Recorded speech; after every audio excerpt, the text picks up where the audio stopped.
Imagine just for a second a single, privately owned company deploying nearly 1 million European employees all across the globe. Now, we aren't talking about a modern tech giant or, a massive retail conglomerate of today. We're talking about a company that existed hundreds of years ago, operating on a scale that literally redefined global commerce. To actually move that staggering amount of human capital, this same corporation built and maintained a commercial fleet of 4,785 ships. I mean, this wasn't just a business, right? It was a sprawling intercontinental maritime empire. An empire that totally dwarfed the combined logistical capabilities of many sovereign nations at the time. And to complete this jaw-dropping picture, those ships moved over 2.5 million tons of Asian trade goods, which, we also have to note, included the transport of enslaved people across a span of nearly 2 centuries. The sheer volume of wealth and materials they transported forever altered the global economy. Welcome to this explainer on the Verenigde Oost-Indische Company. That's a mouthful, so it's much better known to the English-speaking world as the Dutch East India Company, or simply the VOC.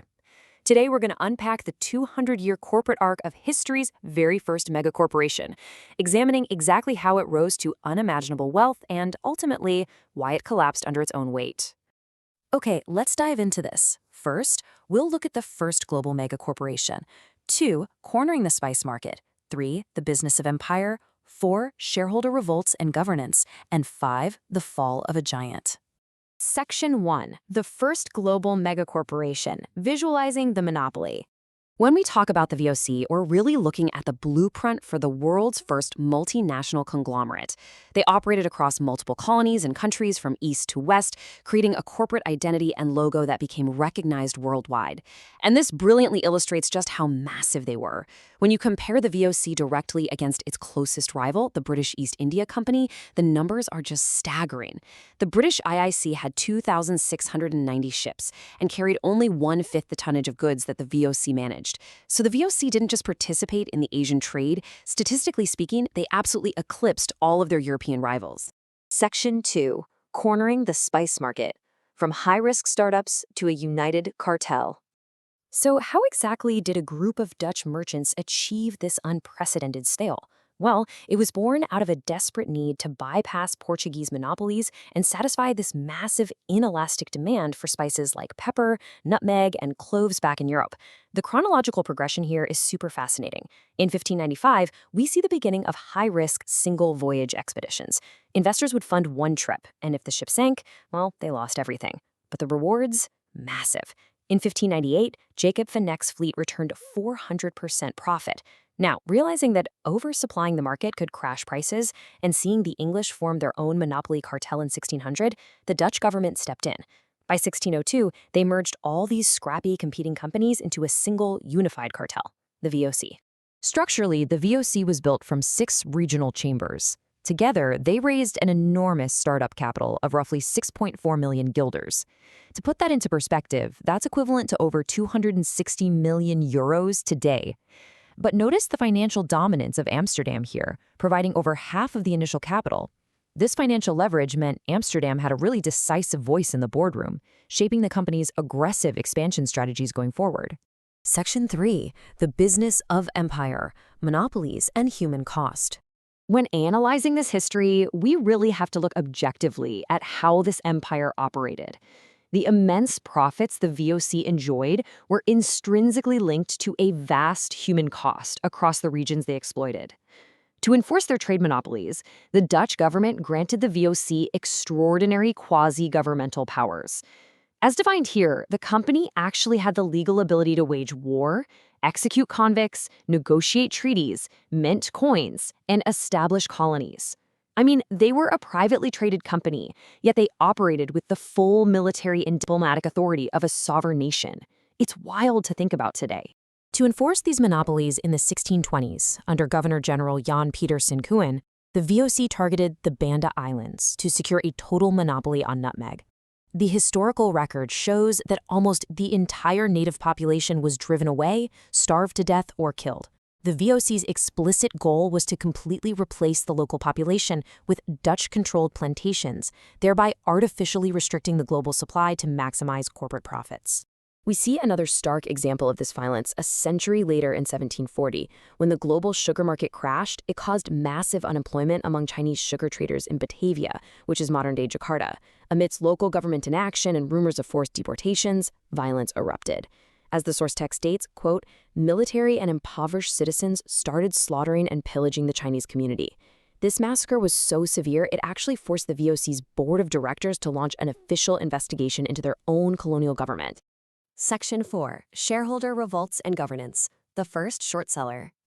Now, while the VOC was aggressively expanding abroad, back home in the Dutch Republic, they were experiencing internal dramas that sound distinctly like a modern Wall Street boardroom conflict. It raises a fascinating question. Who was history's first recorded short seller? You might think this is a 20th century financial invention, but the tactics used to leverage stock prices actually date back 400 years to the earliest days of the VOC.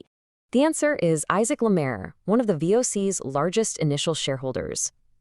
After being ousted from the board for embezzlement, Lemaire engaged in early short selling and, in 1609, filed a petition complaining of poor corporate governance.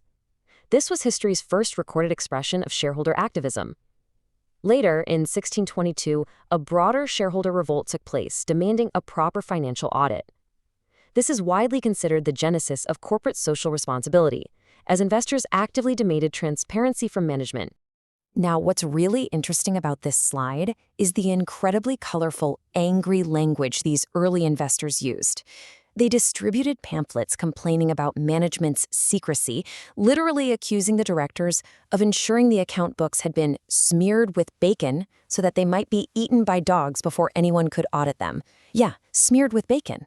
It really proves that tensions between executives and shareholders have been part of corporate DNA since day one. Section 5. The Fall of a Giant. Profitless Growth to Bankruptcy. By 1669, the VOC was the richest private company the world had ever seen. Yet by the end of the 18th century, it was entirely bankrupt. So the crucial point is this concept of profitless growth. Between 1680 and 1730, the VOC expanded massively. Their shipping tonnage increased by a whopping 125%. However, their revenues only increased by 78%. Why? Well, because they had lost their highly profitable silk trade and were forced to diversify into high-volume, low-margin goods like tea, coffee, and textiles. So their overhead and fixed costs kept rising, but their profit margins were shrinking in an increasingly competitive market. This profitless growth exposed deep structural flaws. The source text identifies 5 major factors that rotted the VOC from the inside out over 50 years. First, their highly lucrative intra-Asiatic trade network slowly eroded. Second, forcing all ships to route through their central hub in Batavia became incredibly inefficient compared to competitors who were shipping directly. Third, massive personnel corruption. Fourth, high mortality rates that just decimated their workforce. And fifth, unsustainable dividend policies. Basically, they were paying out way more to shareholders than they were actually earning in Europe, which just drained their capital. Let's move to and see how this builds. All of this structural rot really seeped into the broader public perception at the time. By the 1790s, the company was so bloated and failing that a popular Dutch phrase emerged, plain on the company's own initials, vergaan onder corruption, which translates to perished under corruption. It perfectly summarized the reality of an enterprise that had completely lost its way. The final fatal blow, though, came from outside forces. In 1780, the Fourth Anglo-Dutch War broke out, destroying half the VOC's fleet and inflicting massive financial damages. The company's net assets dropped to zero. By 1796, the board of directors was sacked entirely. And finally, on December 31, 1799, the VOC officially went bankrupt. Its charter expired, and its remaining debts and possessions were nationalized by the Dutch government. Which leaves us with a provocative final thought. If a state-sponsored monopoly with its own armies, virtually limitless capital, and a 2-century head start can perish under the weight of inefficiency, corruption, and hubris, is any modern megacorporation truly too big to fail? Thank you for joining me for this explainer. I hope this deep dive leaves you curious to explore even more about the hidden history of the corporate world.